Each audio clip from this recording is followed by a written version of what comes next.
Muy bien, pues me da gusto que estemos ya arrancando esta sesión.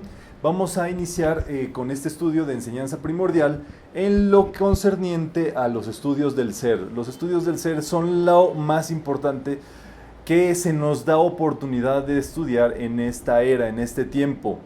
Están, pues de algún modo u otro, han llegado ya a Occidente estos estudios, que han sido estudios pues que han tomado mucho tiempo en desarrollarse, en estudiarse, en madurar.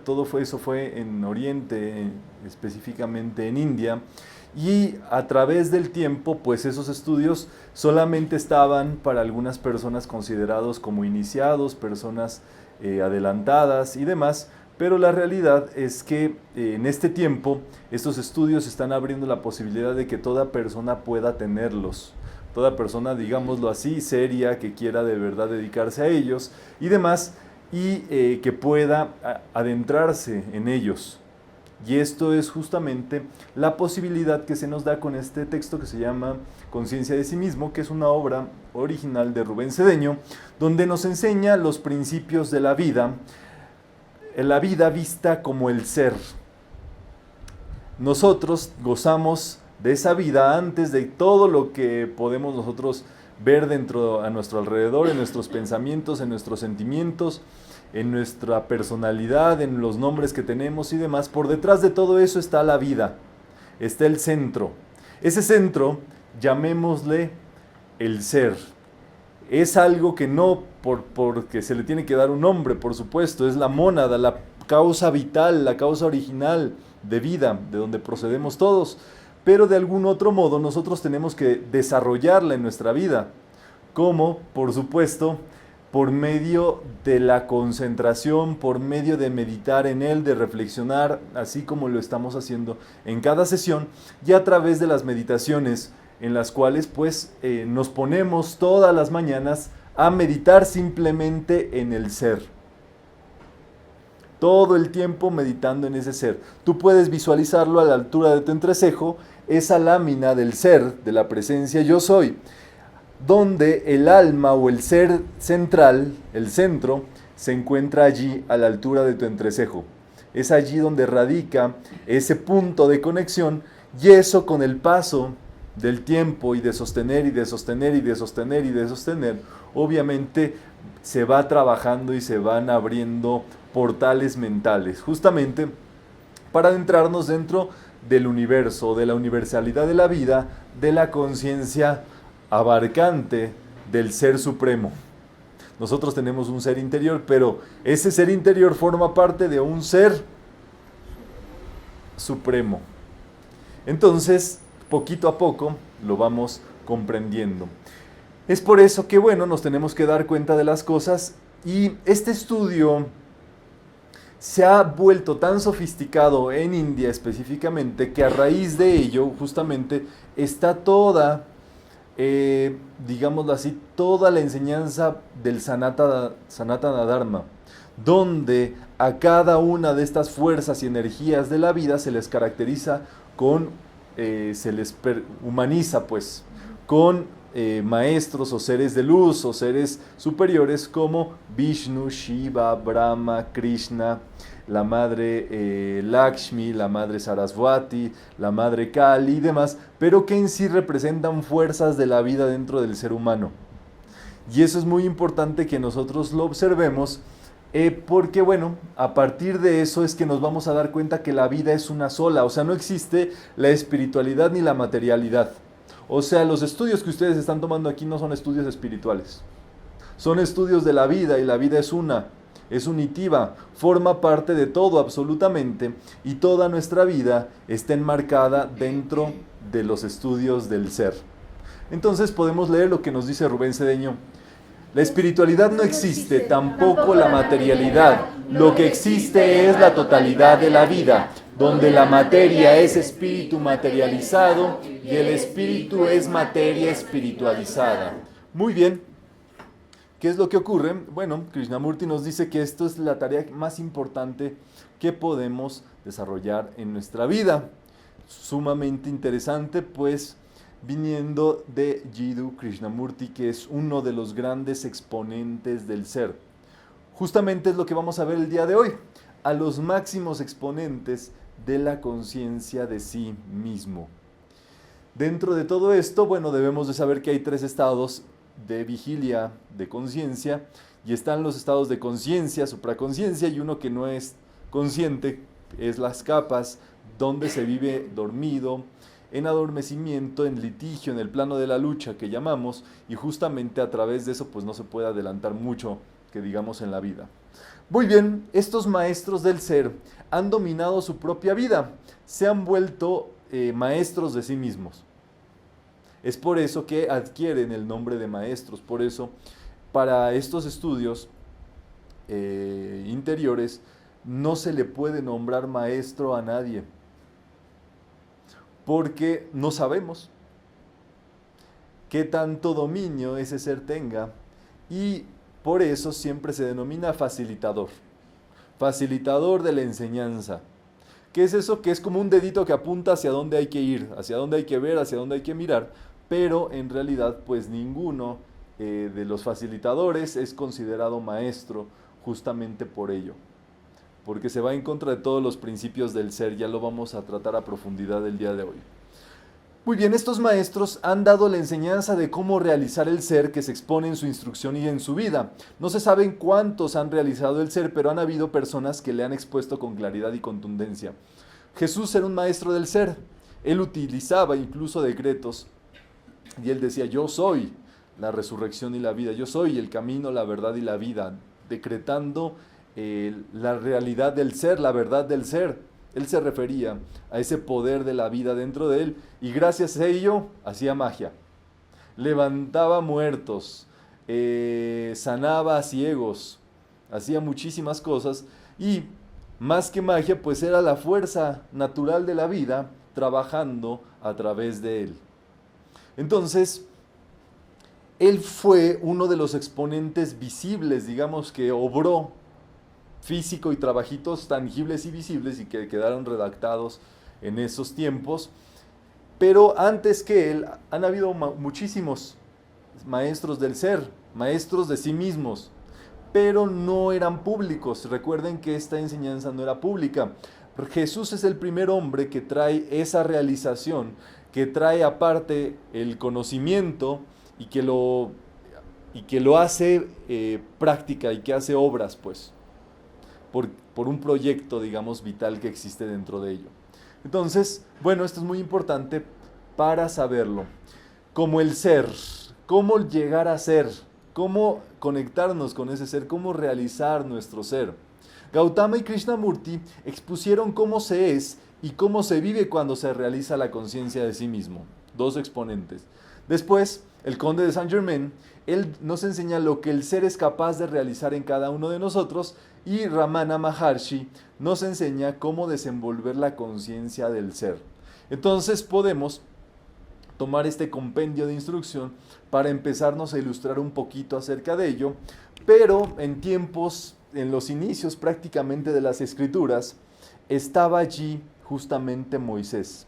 A Moisés se le atribuyen los textos de las escrituras del Génesis, o sea, los iniciales, los textos iniciales. Y es muy interesante ver cómo, pues obviamente, él estaba letrado en el sacerdocio egipcio. Él fue educado como sacerdote egipcio al lado, pues, de una cuna real de faraones y de iniciados y demás, pero en su sangre corría, pues, la vena judía. Él en alguna ocasión, pues, descubre esos orígenes, y defendiendo todo eso, mata a uno de los guardias egipcios y se va al exilio de esa tierra. Obviamente, pues, descubriendo pues su naturaleza. Todas estas historias de Moisés son súper interesantes, pero los historiadores nunca han encontrado en qué periodo ocurrieron. O sea, históricamente se encuentra Egipto, se encuentra Israel, se encuentra la ruta, se encuentra el desierto, se encuentra todo lo narrado, pero no se puede ubicar en qué momento fue, ni bajo el dominio de qué faraón, ni nada de eso. Eso es súper interesante porque nos da indicios ya de que todas las escrituras están en una técnica que se tiene que descifrar metafísicamente, conocida como la técnica Pesher. Justamente el principio de esa técnica Pesher son los jeroglíficos de los antiguos egipcios, y es dado el momento que por eso Moisés ilustraba la enseñanza por medio de imágenes. Todas las historias, cuando nosotros las oímos, automáticamente en nuestra mente evocan imágenes, flashazos. Es así como piensa nuestra mente, pero nos marcan y se van directamente al subconsciente. Moisés era un sabio y fue también, pues también era un mago, pues. Sabía, tenía conocimientos superiores. Y entonces lo que él escribe en las escrituras es muy interesante, porque más allá de todo nos habla de la propia realización del ser que él logró. El Génesis y el hágase la luz es justamente cómo se va iluminando la mente y se va creando dentro de nosotros la vida, la realidad de las cosas. Pasas un poquito más y te da la historia de Adán y Eva, que es el cuerpo espiritual y el cuerpo astral, o el cuerpo material y el cuerpo astral, cómo conviven. Después viene la historia de Caín y Abel, de cómo la conciencia material terrenal de Caín mató a la conciencia espiritual de Abel, que esas son fuerzas que existen dentro del ser humano, para después ir a otros pasajes donde ya nos toca Moisés allí. Nos toca la historia de Moisés. Y es muy interesante la historia de Moisés porque es una historia de liberación. Es la historia del yo soy. Entonces, podemos leer acerca de Moisés. Judío nacido en Egipto y criado como príncipe hijo del faraón, emprendió una campaña libertadora del pueblo judío. Escribió pasajes de la Biblia. La Biblia está escrita en símbolos. Muy bien, específicamente nos vamos a ir a este pasaje en el cual él se encuentra exiliado durante bastante tiempo, se fue de Egipto, y en ese lugar, en una cueva, la cima de una montaña, él, en meditación, en concentración y demás, es contactado por el ser, por Dios. Y entonces, ese pasaje, por supuesto, él lo ilustra en una zarza ardiente. Una zarza ardiente empieza, o sea, un árbol empieza a arder frente a él y empieza a comunicarse con él. Un fuego, pues. Justamente ese fuego tiene que ver con la glándula pineal y el encuentro del ser. Por supuesto, pensemos un poquito en la mente del ser humano en esos tiempos, ya se nos va a quitar, ya está un poquito más ligera, por eso podemos estudiar metafísica y demás, pero la mente del ser humano era muy burda. Entonces, él explica la concienciación del ser por medio de la zarza ardiente. Y entonces le habla a esa zarza ardiente y le pregunta, ¿qué tengo que hacer? Pues tienes que liberar a tu pueblo, tienes que liberarte, tienes que lograr la realización, realizarte.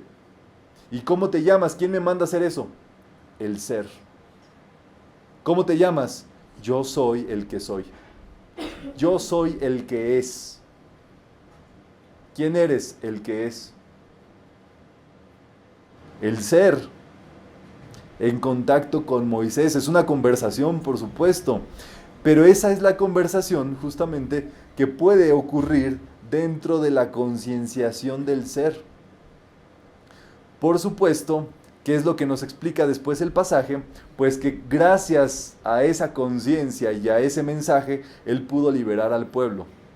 Esa zarza ardiente justamente quiere decir la concienciación de sí mismo, que se produce a veces como un fuego dentro de la cabeza.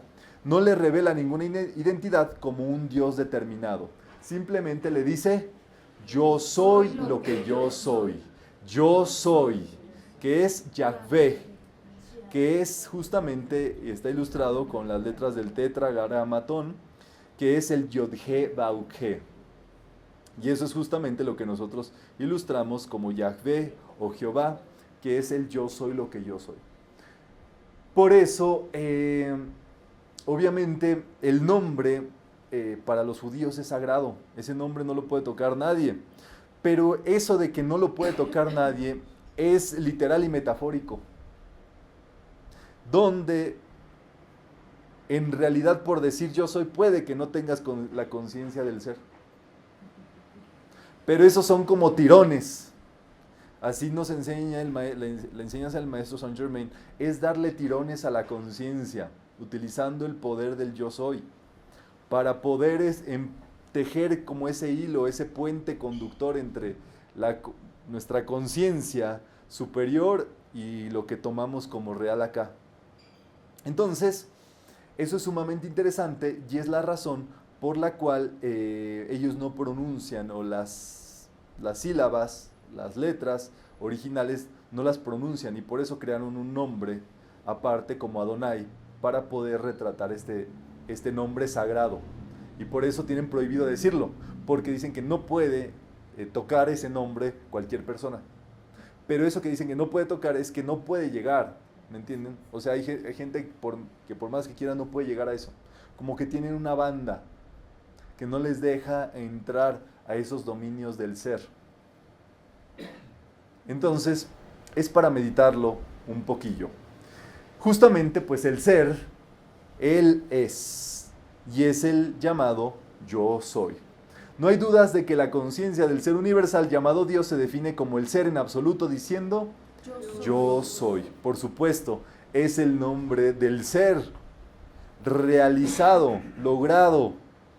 Es Dios en acción, Dios activo, Dios en amor, Dios en paz, Dios en armonía, Dios en salud, Dios en todas esas cualidades manifestándose por sí solas. Muy bien, Siddhartha Gautama es otro de los exponentes del ser. Vamos a leer su vida, si les parece bien. Conocido como el Buda. Nacido en Lumbini, Nepal, cerca de la frontera con la India, una luna llena de mayo, aproximadamente en el año 500 antes de Jesús. Buda despierto o iluminado. Muy bien, entonces, 500 años antes de Jesús es interesante esto, porque forma parte de una circunstancia en la cual el maestro que llega o que tiene, que llega a la vida, que está en el año que llega y demás, tiene que recibir el aprendizaje de todos los maestros anteriores. O sea, para que nosotros podamos llegar a la enseñanza metafísica, tenemos que tener conciencia de todas las enseñanzas que han habido antes del día de hoy. Y por eso nos abocamos a estudiar sus cuerpos de enseñanza, o sea, los principios en los cuales se basan, las enseñanzas de dónde parten y demás, para poder estar el día de hoy ilustrados de hasta dónde vamos y ahora qué toca realizar. Entonces Jesús justamente se fue a los Himalayas, se fue a las regiones de la India, donde estaba toda la enseñanza dada por el señor Gautama y por los grandes rishis. Es donde él recibe los estudios del ser, en los llamados años perdidos de Jesús. Él está por allá recibiendo toda esa enseñanza y lo que sucede es que, bueno, todo lo que recibió en 30 años, pues en 3 años él lo expuso y dejó un legado de miles de años. Imagínense eso. Siddhartha Gautama es el maestro o la conciencia iluminada del ser antes de que Jesús llegara. Entonces Jesús, por supuesto, aprende muchísimas cosas de él, pero lo más interesante, Jesús también aprende, él era judío, él era esenio, era de la corriente esenia, pero además se fue a Egipto, en la huida a Egipto de José y María cuando los andaban persiguiendo, y recibe entrenamiento también en el templo de Luxor como sacerdote egipcio. Ya pueden ver ustedes la corriente, que se estudió todo lo que era posible estudiar en esa vida, pues. en ese tiempo bajo las circunstancias que estaba viviendo y llevando a cabo. Entonces, por supuesto que eso es muy interesante para entender que nosotros tenemos también que ilustrarnos, tenemos que estudiar. Llegamos a metafísica a veces como por un golpe de suerte, a lo mejor sin haber tocado tantas puertas antes o picado tanta piedra, pero dentro de estos estudios uno tiene la posibilidad de adentrarse dentro de lo que ha habido en la historia de la humanidad. Y eso es importante para nosotros poder saber en qué nivel, en qué punto está el hombre hoy por hoy, todos los pasos que se han seguido para estar en esto, y ahora pues qué toca, hacia dónde toca llevarlo. Entonces, muy bien, sigamos viendo la vida de Siddhartha Gautama. Su padre lo encerró para que desconociera el sufrimiento y la espiritualidad de la vida. Sale y conoce la vejez, la enfermedad y la muerte. Esto le despierta la compasión por el sufrimiento humano. Meditando en el árbol Bo, desenvuelve la iluminación en una luna llena de mayo. Muy bien, entonces él se ilumina, nace en una luna llena de mayo. Por eso es un festival que siempre llevamos a cabo, que se denomina el Festival de Visak, que es justamente la luna llena, cuando cae en mayo, es cuando se celebra ese festival. Y es en conmemoración pues de todas estas fechas que se cumplen en vías de la iluminación de Siddhartha Gautama. Siddhartha Gautama es muy importante porque es el primer ser humano que logra esos niveles de conciencia del ser.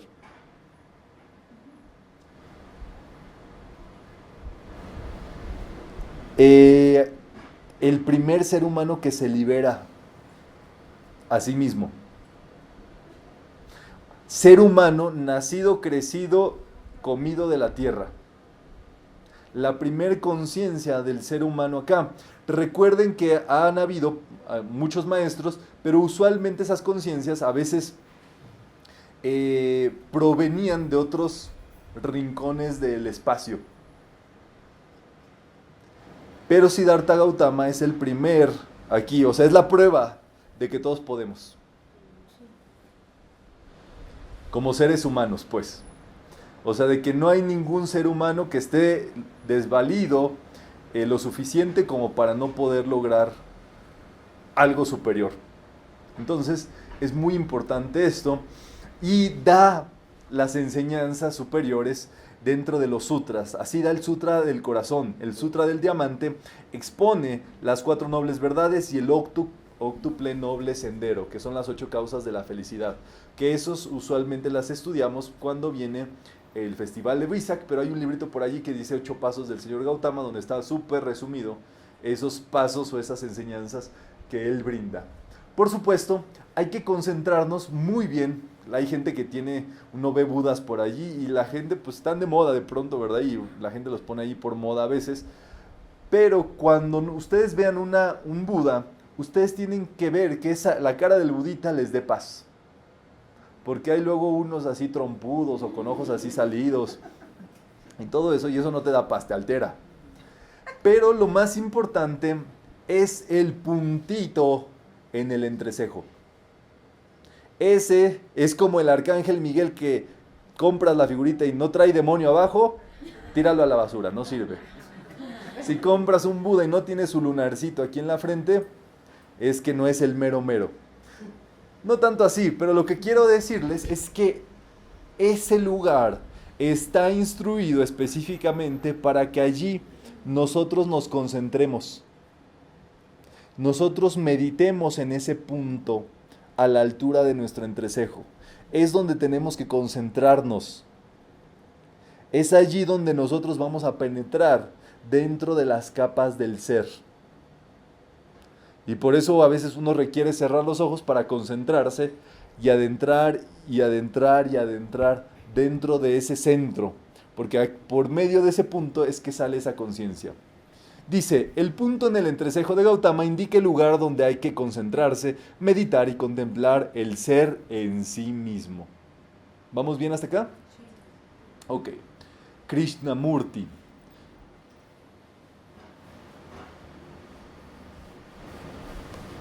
fuera de la superstición,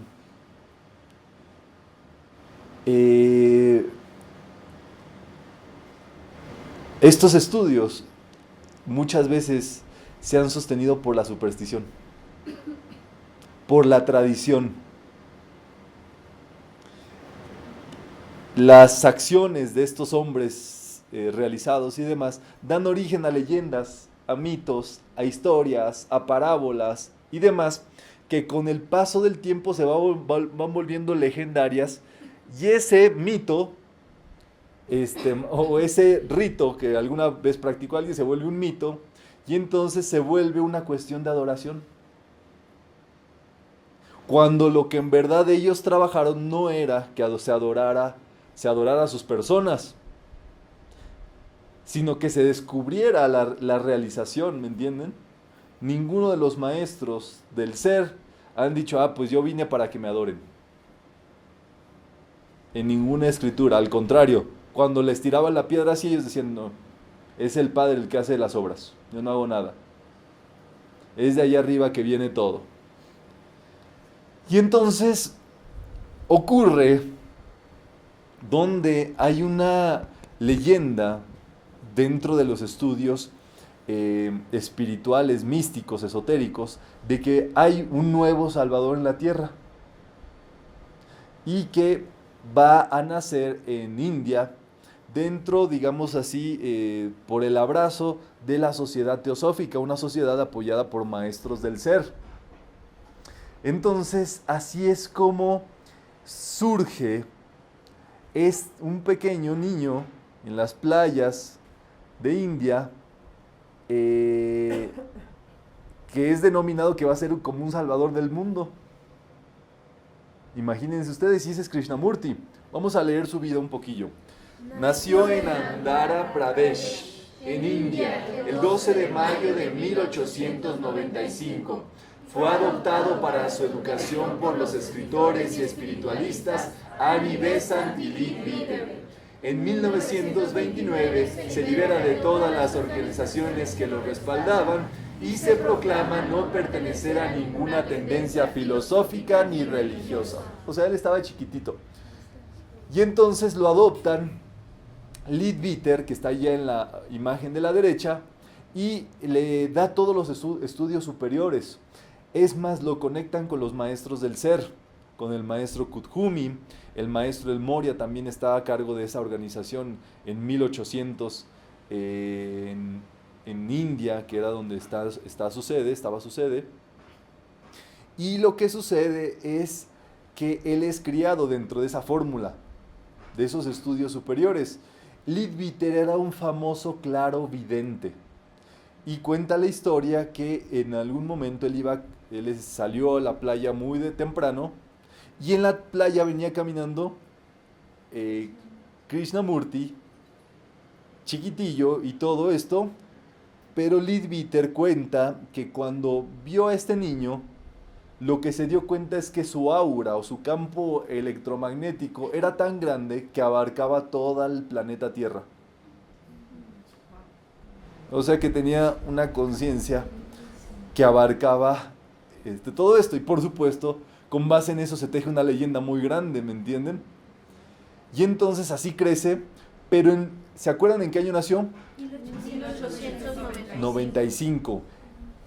Después, cuando cumple 36 años, es cuando él, ya Leadbeater y Annie Besant ya estaban grandes, ya estaban en sus últimas prácticamente, y entonces prepara toda la organización una fórmula para que él se vuelva como el jerarca, como el papa, y crean una orden llamada la Orden del Fénix, la Orden de la Estrella.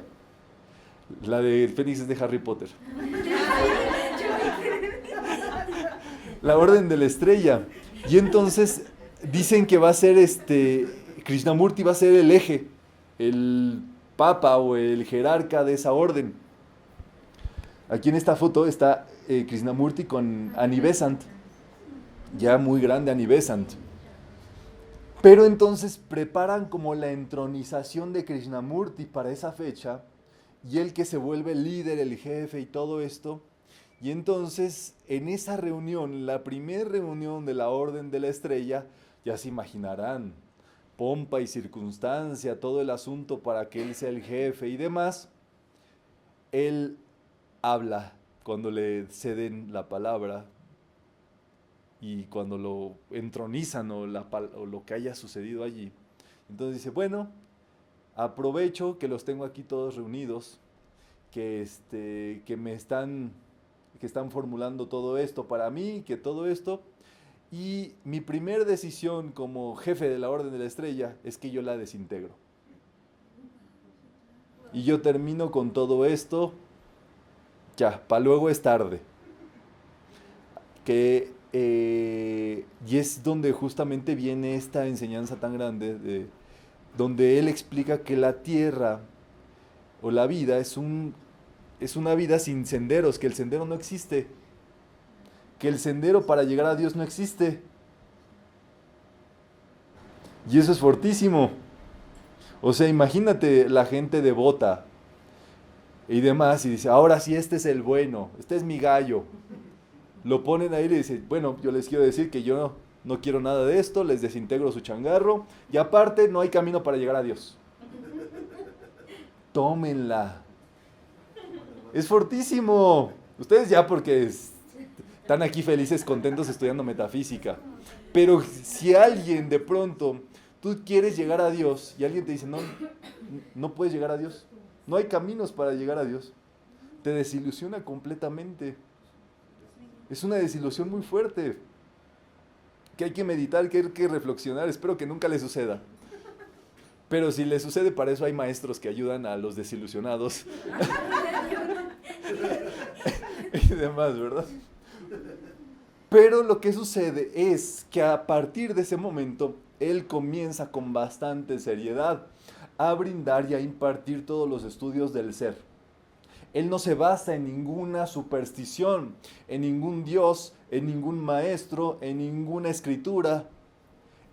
Y espérense, eso está muy cañón. Poder hablar del ser, de Dios y demás, así, en el aire. ¿Cómo llegas a eso?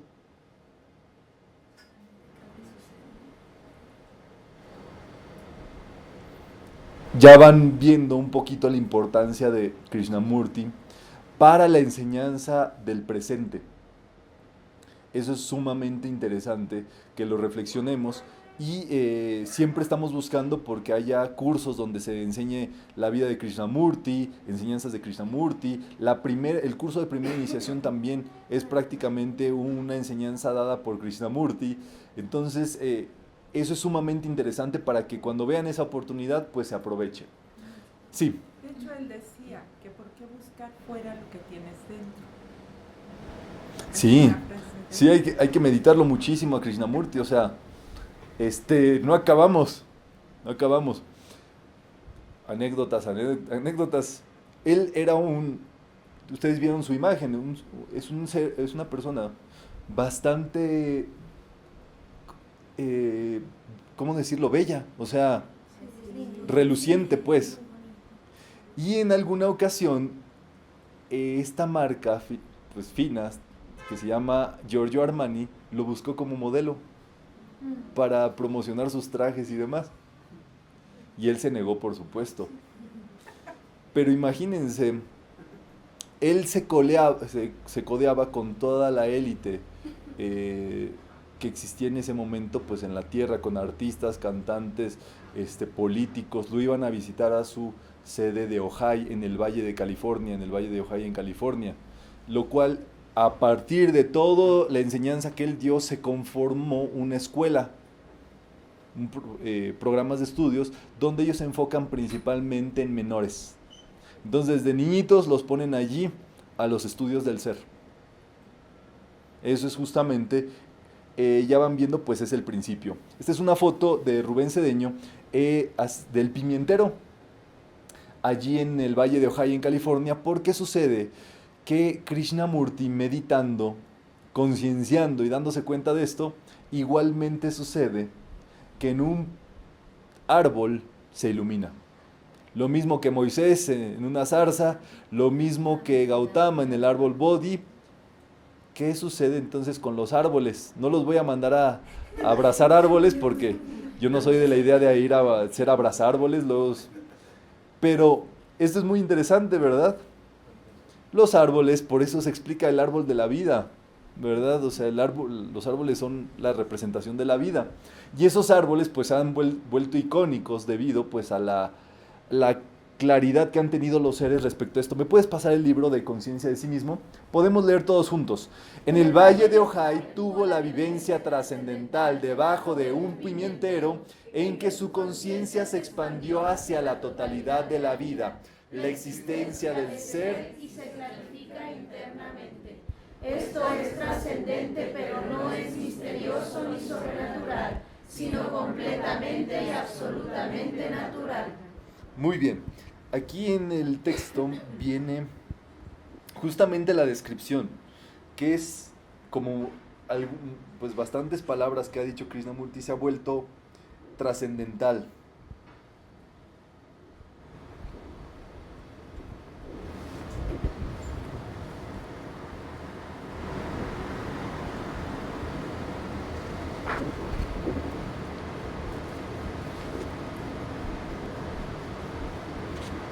Sí, no le hallo ahorita, pero bueno. El asunto es que ahí se clarificó. Y entonces él se dio cuenta que el ser era todo en todos. Meditando.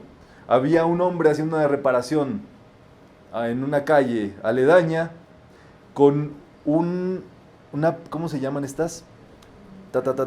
Un taladro. Estaba perforando el piso. Entonces él cuenta dentro de su reflexión, dentro de su meditación, que él se descubrió siendo el piso, siendo taladrado. Se descubrió siendo el taladro y se descubrió siendo el hombre que taladraba. Obviamente se unió a la totalidad de la vida. O sea, él ya era parte de la vida, de la causa original. Muy bien. Rubén Cedeño nos dice Krishnamurti. Krishnamurti es una de las conciencias más claras que se han expresado en la humanidad. O sea, sin velos, sin artilugios, sin parafernalia, sin nada. En el aire, pues, la conciencia del ser. Súper interesante. Y luego vamos a ver a Ramana Maharshi. Justamente, este es pues uno de los maestros que llegó al tope del ser. Podríamos andar diciendo que topó con el ser. Podemos leer un poquito de él. Logró la conciencia de sí mismo por medio de la concentración, meditación y contemplación de lo que es él es el ser, ¿verdad? El aquietamiento de la mente y el silencio interior. Muy bien. Sucede que desde chiquito, a los 17 años, se fue a vivir a una montaña solo. Se escapó de su familia para que no lo fueran a perseguir y lo fueran a encontrar, pero se fue a vivir a una montaña y allí permaneció el resto de sus días. En Arunachala. Qué interesante. Vamos a leer un poco de él. A los 17 años tuvo la vivencia de desencarnar, donde se dio cuenta que su cuerpo no era él. Así obtuvo la sabiduría del ser. Abandonó su casa y familia para irse a vivir al pie de una montaña llamada Arunachala, para conseguir su propia conciencia del ser. Renunció a las pocas pertenencias que tenía y solo se hizo una tanga, lo único que usó para vestir el resto de su vida, y se rapó la cabeza. Por supuesto, imagínense a los 17 años ya buscando y proyectando la conciencia del ser. Él decía, la conciencia es la única realidad existente, solo la conciencia existe.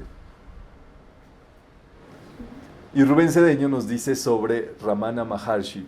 Pasó 15 años manteniendo los ojos cerrados para después mantenerlos completamente abiertos. O sea, se puso a meditar 15 años allí en la montaña esa. Imagínense ustedes, a los 17 ya vieron, por una vivencia completamente metafísica, pues decidió de abocarse a esos estudios, pasó 15 años en ese desenvolvimiento y después de ese tiempo es que él empezó pues a dar esa conciencia, a proyectar esa conciencia del ser a los demás. Entonces aquí esta imagen, miren, era bien parecido, muy bello también. Le preguntan, ¿cómo debemos tratar a los demás? Y él contesta, no hay otros, no existen los demás.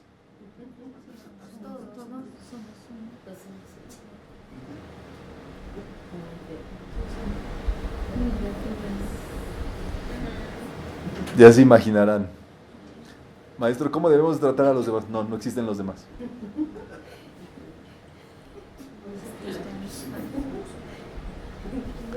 ¿Por qué? ¿Se acuerdan qué decía él?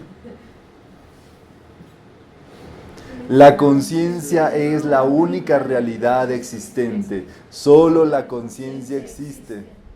¿Y los demás? No existen. Solo la conciencia, por supuesto. Eso nosotros dentro de los estudios lo tenemos contemplado poquito a poquito, ¿verdad? Ir comprendiendo eso. Pero entonces cuando traes en la, por no decirlo de algún modo feo, traes en la mente, ¿verdad? A tal persona que te causó tal o que te hizo tal o que esto, el otro y demás. Y entonces, ¿qué decimos en metafísica? Envuélvelo en tu círculo de amor.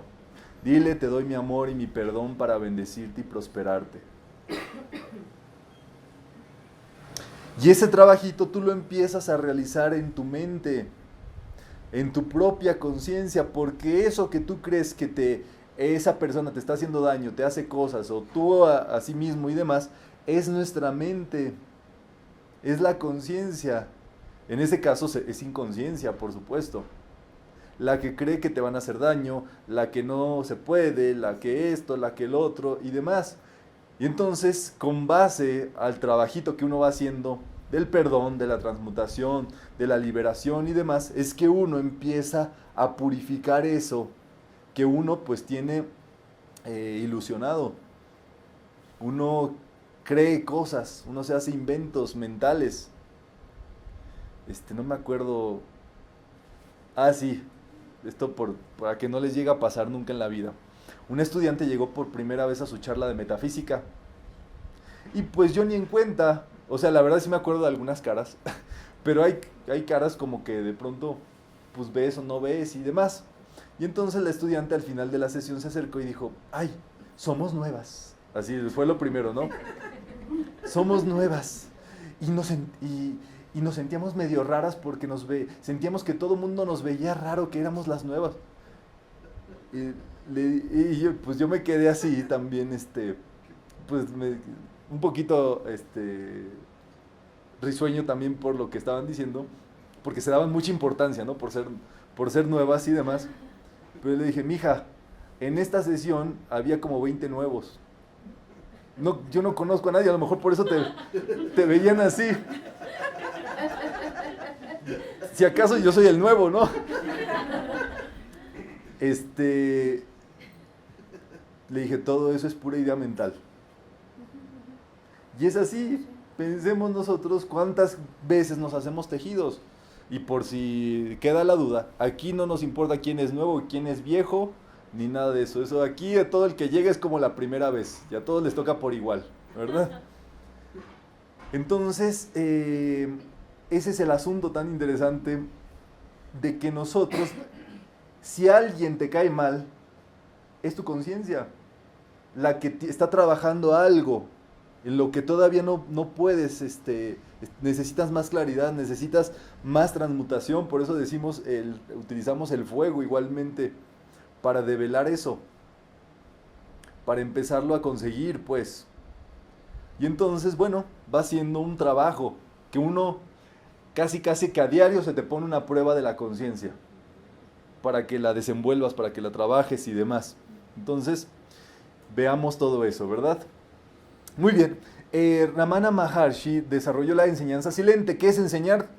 En silencio. Esa enseñanza silente la trabajó también el señor Maitreya. Los maestros enseñan por vibración. el señor Maitreya tenía su ashram en los montes Himalayas por el tiempo de Jesús. Y Jesús, simplemente así, dicen que así sucede, o sea, que hay gente que solamente dice, voy a ir a encontrar a mi maestro a los Himalayas. Y se lanzan así con su mochilita y con su corazonada. A mí se me hace que es por esta vereda. Y suben. Y a mí se me hace que es por acá y así. Dicen que es muy complicado llegar porque la gente se echa para atrás a la mitad y dice, ay no ya, pero ya no sé cómo regresar. Y que se encuentran los cadáveres allí de pronto. Pero no fue el caso de Jesús. Esto es por si lo quieren intentar, ¿verdad? Eso viene en el libro de Zafiros del Moria, para que lo lean completo. Entonces, Jesús llegó así por corazonada a donde estaba su maestro, el señor Maitreya. Cuenta la historia que estaban un grupo de estudiantes reunidos, todos en silencio. Jesús entró por esa cuevilla en silencio, se sentó, se quedó en silencio y estuvo allí unos días. Cuando él descubrió dentro de su conciencia lo que tenía que realizar, lo que su ser le mandaba hacer, tomó sus cositas, se levantó y se fue. Eso justamente, lo que cuenta la historia es que el señor Maitreya, pues en su meditación, le daba la enseñanza mentalmente y por vibración al maestro Jesús. Pero eso es muy interesante, porque los maestros, si te dicen, por ejemplo, haz algo, ayúdame a tirar el bote de basura, ¿qué es lo que sucede? Que el estudiante pierde la posibilidad de ganarse ese buen karma por tener la iniciativa de tirar la basura él solo. Entonces los maestros tienen que trabajar muchísimo con eso, como que a veces hablar en acertijos, para que los estudiantes se ganen su propio karma. Porque si ellos lo dicen, el karma es para el maestro, pero ¿para qué él quiere el karma el maestro? El que necesita el buen karma, pues más es el estudiante. Entonces, eso es lo que sucede con base pues en estas enseñanzas. Y más también, pues estamos en una era de la libertad. Un maestro nunca te va a decir qué debes de hacer, ni qué no debes de hacer. Puede dar la enseñanza, ¿me entiendes? Pero tú decides qué haces con ella. Entonces, es sumamente interesante. Entonces, bueno, vamos a leer enseñanza silente. Se cargó tanto de la radiación del sí mismo o ser divino, logró la enseñanza silente por vibración, atraía a personas a su alrededor y les instruía por radiación. Le daba las enseñanzas habladas solamente a los que no estaban capacitados de captar su silencio, ¿verdad? Rubén Cedeño dice, pues a los que no la armaban ya les hablaba, ya les explicaba, ¿verdad? Pero a los estudiantes que podían, los recibía con pura vibración, con puro silencio. Entonces, dice Ramana Maharshi, no medite, sea. No piense que usted es, sea. No piensen ser, ustedes. La autoconcienciación era la máxima práctica que recomendaba. Y eso es muy interesante. Lo que no podemos permitirnos en estos estudios o en cualquier otros es que nuestro intelecto o nuestro conocimiento nos sabotee. O sea, que estudiemos,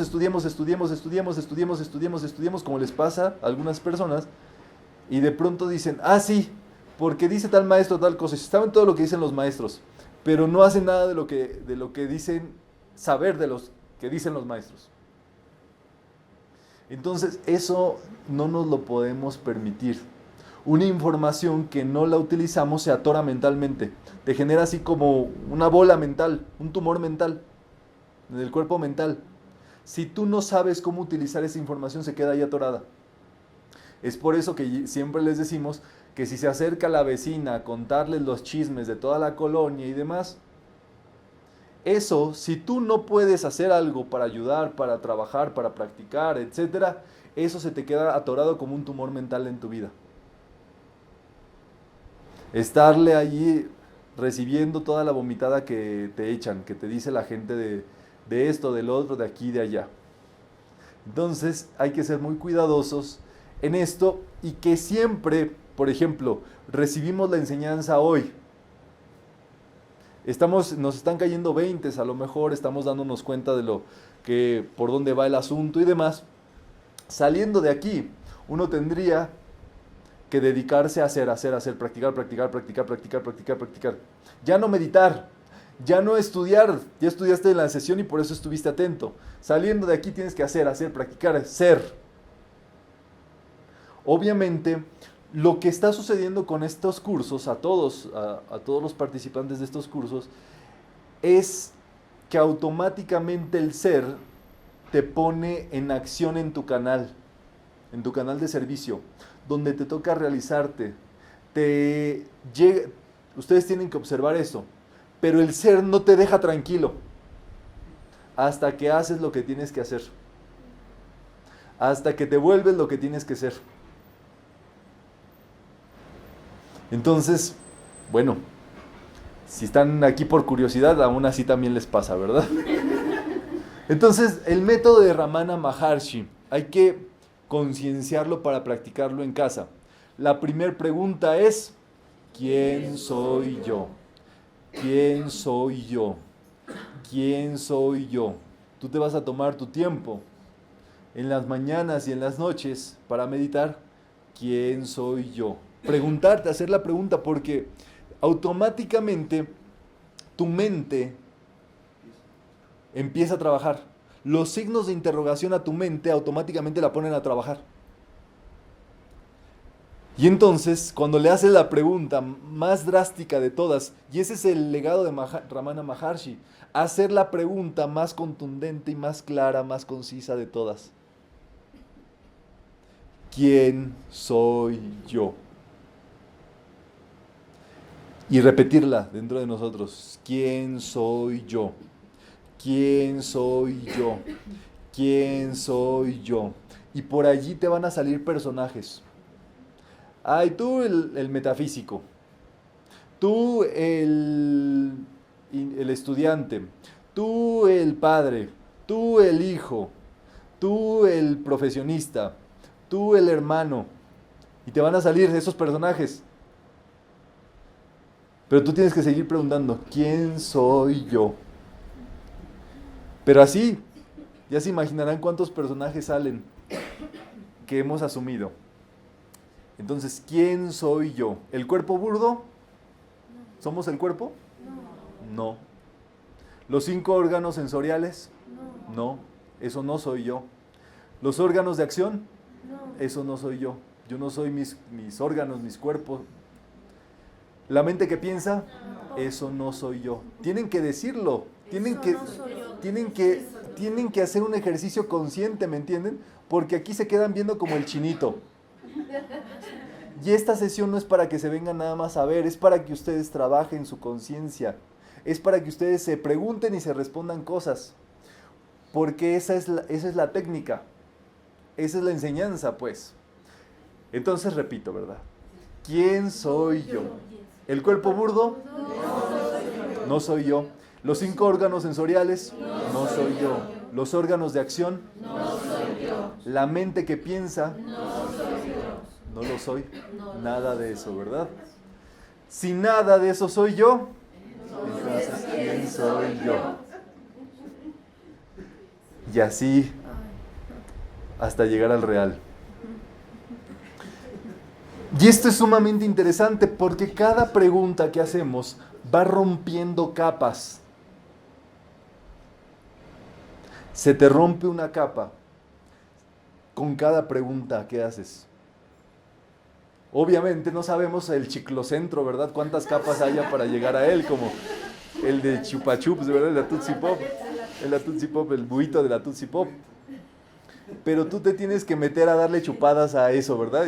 Y se acuerdan que había un concurso que hasta que adivinaras cuántas chupadas llegabas al chiclocentro, ganaba.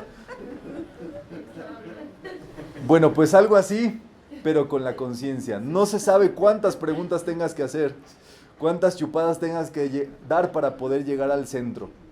Pero tienes que dedicarte a darle las chupadas y a hacer las preguntas para que puedas ir penetrando y cavando y cavando. Yo les aseguro que su vida no va a ser la misma una vez que se empiecen a hacer esas preguntas. ¿Qué es la misma pregunta? Es una sola pregunta, pero muchas veces. Las suficientes, porque cada vez vas a ir llegando a centros y a núcleos dentro de ti que no conocías, pero que es donde está justamente el ser, el amor, la sabiduría, la voluntad, la fortaleza para desenvolverte, la inteligencia que necesitas, todo eso. Solamente por la disciplina y por el legado de uno de los maestros del ser, uno de los exponentes más grandes que ha habido del ser.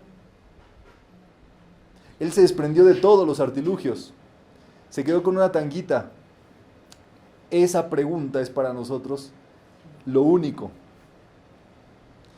Y si ustedes se dan cuenta, conectamos nuevamente con Moisés. Moisés, él da la respuesta final. Ramana nos da la pregunta inicial. ¿Cuántas veces tiene que suceder eso? Para que nosotros seamos, no lo sé. Pero ultimadamente lo que va a haber es una realización. No, esto no son palabras. Tiene que haber una realización cuando tú empiezas a tocar las fibras de la conciencia. ¿Tiene que ver con esto el decreto yo soy lo que yo soy? Esa es la respuesta final. Eso es lo que dice la pregunta aquí. Pero el asunto es ¿qué es eso que eres lo que eres? O sea, sí, ¿y cuántas preguntas y cuántas acciones y cuántas realizaciones tienen que llegar para que tú logres eso? Por supuesto, son un buen número, pero de que vale la pena empezar a trabajar con esa sencilla pregunta en nuestras horas de meditación, seguro que lo vale. Entonces, ya lo saben. No te lo da la primera vez que lo haces, ¿no? Es perpetuo eso. Cuando tú obtengas una respuesta, sigue preguntando. Vas a obtener muchas respuestas, pero el asunto no es las respuestas, es que sigas preguntando, que no te conformes con la primera respuesta que recibas. Y esto es una enseñanza de vida. Esto es así. Es justamente quitarnos todos los caparazones que tenemos, que nos impiden actuar, que nos impiden ser, que nos impiden realizarnos. Se los he platicado con el ejemplo de Krishnamurti. Cuando uno tiene ganas de hacer del baño, ¿qué hace? Va al baño. ¿Por qué no es así? Igual, para cuando uno necesita pedir perdón, ganarnos una suma de dinero que necesitamos, estar felices, ¿me entienden? Porque hay obstáculos que hemos tejido con cada uno de esas creencias de personajes, de capas, porque la vida, si tú necesitas algo, nos dice que solo pide y se te dará. Nosotros nada más tendríamos que estirarnos y hacer el mismo ejercicio para ir al baño que como para pedir perdón. Tendría que ser así de fácil para nosotros, porque es algo positivo, porque es algo constructivo, porque es algo natural de la vida. Entonces, cualquier traba, cualquier situación que esté de por medio, es así que no tendría que estar allí.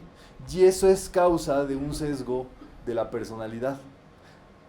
Y eso se va a empezar a desbaratar cuando tú haces la pregunta.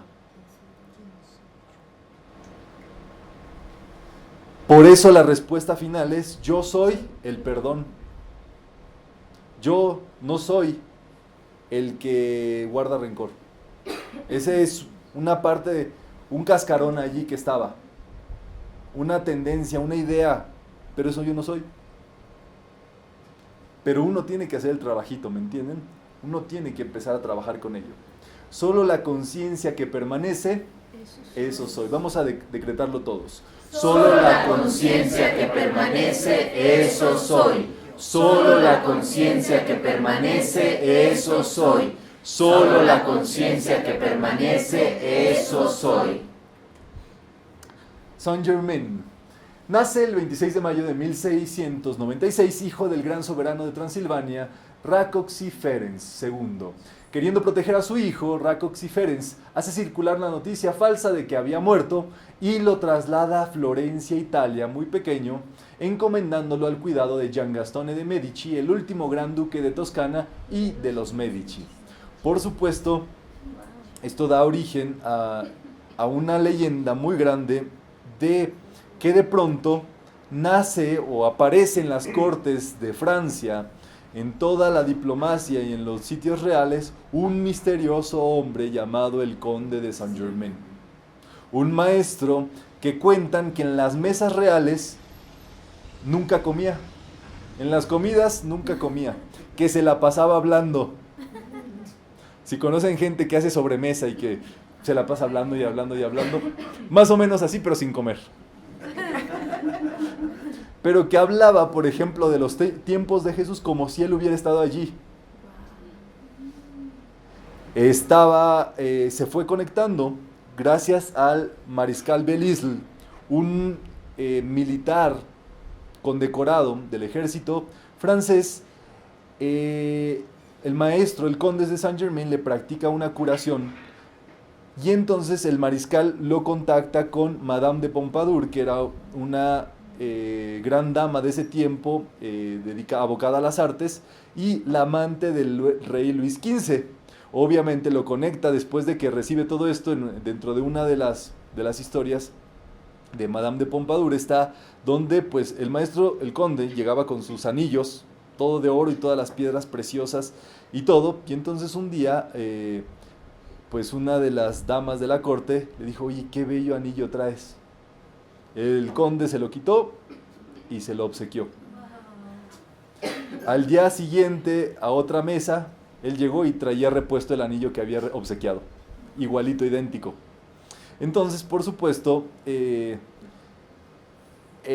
pues empezó a levantar bastante cuestión allí con la gente. Lo conectan con el rey Luis XV y por supuesto pues que le empieza a dar la enseñanza y empieza a dar todo la enseñanza. Él siempre perteneció a las sociedades secretas de estudios espirituales y demás. Es allí que él es uno de las personas que siempre estuvo detrás de los Rosacruces, las logias masónicas, sobre todo en Europa es muy público eso ya, ¿entienden? Entonces él estaba detrás de todas esas enseñanzas y ya vieron ustedes su historia. Desde niños se difunde la noticia que él muere. Él crece y es uno de los hombres que ha acudido a su funeral. O sea, después también se alude a otra muerte y dice que él estaba allí y que lo estaban enterrando. Pero son ese tipo de cosas, por eso es un hombre misterioso, pues. Era un ser misterioso cuando estaba por acá. Muy bien, él compró el título de conde en San Germano, en el Tirol italiano, para despistar su origen y su ascendencia húngara. Se destacó como alquimista y masón. Sus obras están compiladas en el sagrado libro del Yo Soy, que explica lo que se es capaz de lograr con la práctica del ser interno propio, como el Yo Soy. Eso es justamente pues una enseñanza que todos debemos de llegar acá. Pero ya vieron ustedes que hay que pasar por donde pasaron ya varios exponentes del ser para poder ahora tocar las fibras de la enseñanza del Yo Soy.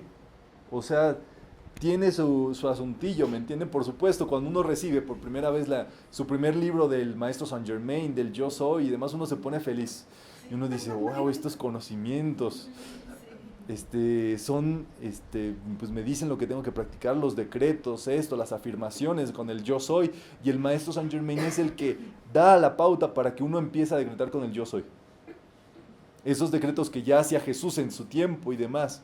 Entonces son sumamente importantes como práctica. Ya hay 4 objetivos por los cuales estudiamos, y son 4 objetivos que ha implementado el maestro Saint Germain para los estudiantes metafísicos. El primero, podemos leerlo. Conseguir en cada persona el desarrollo de la autoconcienciación, desplegando la conciencia del ser interno. Lograr Nada más el que se primero. viva de acuerdo a los principios universales de la existencia. Sí, nada más el primero.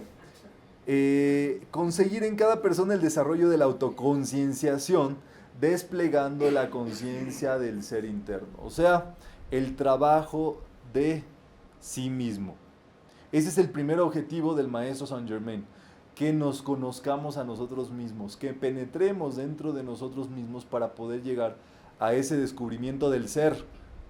Primer objetivo. Segundo, Lograr que se viva de acuerdo a los principios universales de la existencia. esto es sumamente interesante si ustedes empiezan a ahondar en las enseñanzas del maestro Saint Germain.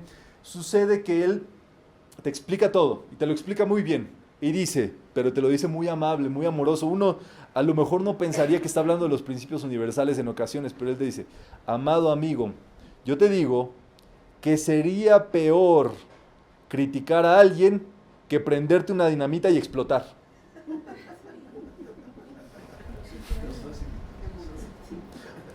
Porque si tú prendes dinamita, pues nada más explota y te mueres y pierdes esa vida.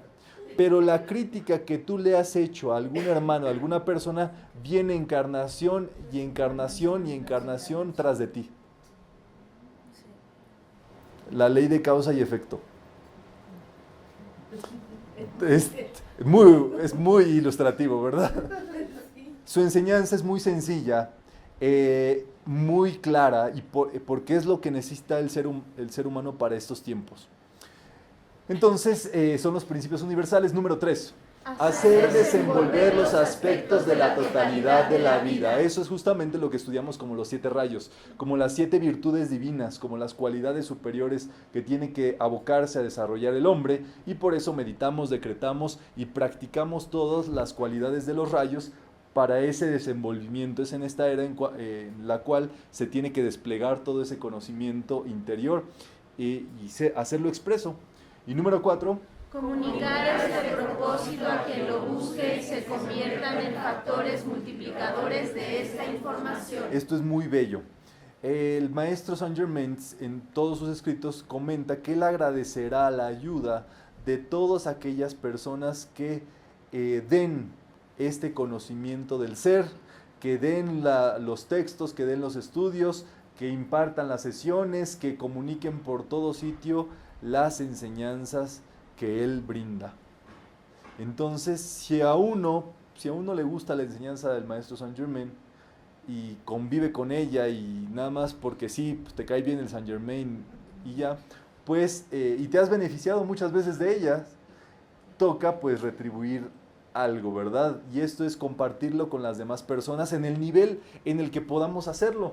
Esto es justamente algo completamente altruista. Estos esfuerzos son así porque así se mantiene la pureza del propósito.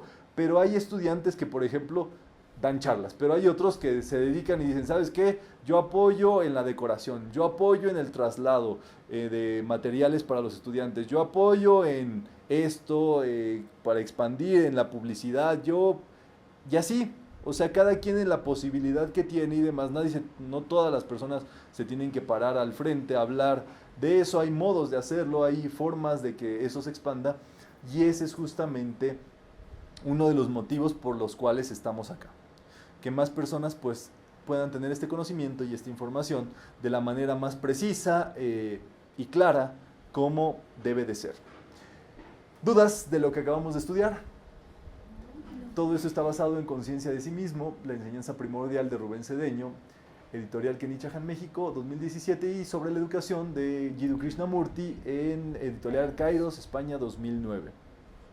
Yo pienso que con los Beatles tocaban música pues, así como moderna, pero cuando John Lennon empezó a concienciar y acercarse sobre esto de sus gurús de Oriente, como que la música cambió.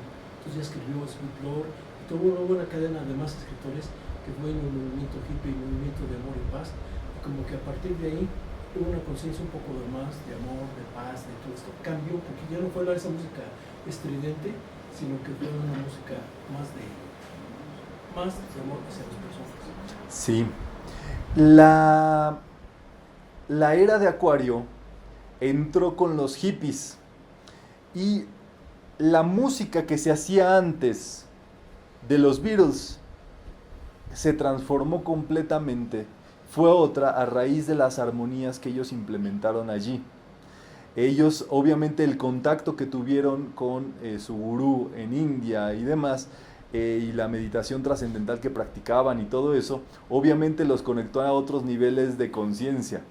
Y es allí donde ellos pues parten, es un parteaguas en la música del mundo prácticamente, y en la entrada de la nueva era también, porque se dice que fueron apoyados por la señora Aquaria. Ellos traían una misión para hacer traer un nuevo orden musical pues a la era.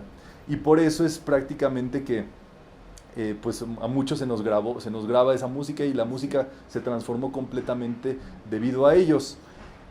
Posteriormente cada uno de ellos siguió distintos senderos espirituales. Todos tenían su conexión espiritual con su ser. Por ejemplo, George Harrison se fue y se incorporó con los Hare Krishnas, ahí él encontró bastante respuesta. Paul McCartney siguió en contacto con el gurú de India.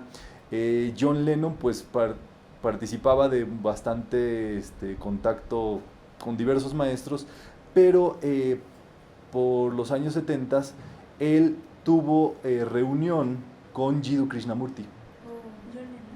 Ajá, John Lennon y Jiddu Krishnamurti se reunieron en la casa de Jiddu. Recuerden que Jiddu Krishnamurti pues tenía contacto con bastante gente de ese tiempo, y es muy reciente. Jiddu Krishnamurti falleció en el 86, John Lennon en el 80. Entonces prácticamente pues todo esto que estamos viendo pues es la revolución de la nueva era. Ya no sé si seamos hippies o no, a mí me caen bien los hippies, ya no se ven tanto así desnudos pregonando el amor y la paz y demás, pero todo eso fue el movimiento de la nueva era en la cual estamos metidos, que trae nuevas estructuras.